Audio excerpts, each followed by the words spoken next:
تو موضوع ہمارا کیا ہے؟ کتاب کیسے لکھیں۔ کتاب لکھنے کا پہلا مرحلہ کہ آپ نے سوچنا ہے کہ کتاب میں کیوں لکھوں، کہ کتاب لکھنے کی وجہ کیا ہے۔ آج کوئی اٹھ کر بولتا ہے میں مصنف بننا چاہتا ہوں، میں مؤلف بننا چاہتا ہوں، بس جس چیز کی ضرورت نہیں ہوتی اس کو بھی کتاب اسی موضوع پر لکھ لیتے، جو بعد میں کوئی خریدتا ہی نہیں، آہستہ آہستہ وہ کچروں کے ڈھیر میں پھر پڑے رہتے ہیں، یا اس کو سموسے اور پکوڑے کے کام آتا ہے، وہ وہاں ان پہ بیچ دیتے، تندور والے اس میں روٹی لوگوں کو دیتے، دیکھا ہوگا نا۔ تو پہلے یہ دیکھنے کی وجہ کیا ہے، کیوں آپ لکھنا چاہتے ہیں۔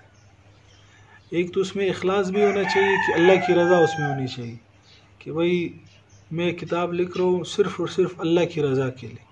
یہ نہیں ہے کہ میں صرف اس لیے لکھ رہا ہوں کہ واہ واہ ہو جائے، لوگ کہ یار واہ کیا کتاب لکھنے والا ہے، تو مصنف جا رہا ہے، اس طرح نہیں، اللہ کی رضا ہونی چاہیے۔ دوسری اس کی وجہ بھی دیکھے کہ اس کتاب لکھنے کی ضرورت ہے بھی یا نہیں، جس موضوع پہ میں کام کرنا چاہ رہا ہوں اس موضوع پہ کتاب لکھنے کی کوئی ضرورت ہے یا نہیں۔ اگر ضرورت ہے تو بسم اللہ کر لے، اس موضوع پہ کام شروع کر دیں۔ اگر ضرورت نہیں ہے تو بس پھر آپ مصنف بننے کی ضرورت نہیں۔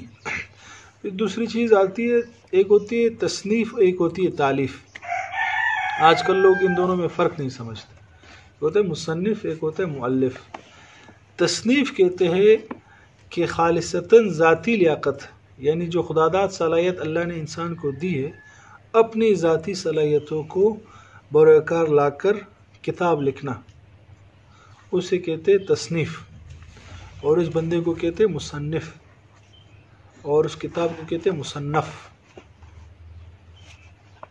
ٹھیک، اپنی ذاتی لیاقت، صلاحیت، خداداد استعداد کو استعمال کر کے اس سے کوئی کتاب لکھنا، اسے کہتے ہیں مصنف۔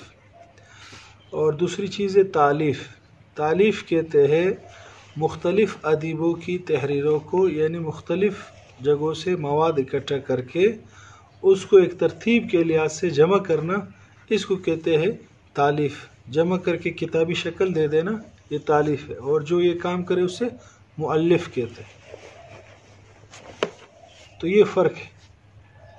تو آج کل اکثر لوگ مؤلفین ہیں، مصنفین بہت کم ہیں، جو اپنے خداداد صلاحیتوں سے اپنے ذاتی خیالات اور اپنے اندر کے جو خیالات، نظریات، افکار، سوچ، اس کو الفاظ کا روپ دے دیں، ان کو الفاظ کی شکل دے دیں، اسے کہتے ہیں مصنف۔ اور بہت کم ہے، بہت کم لوگ ایسے، ٹھیک۔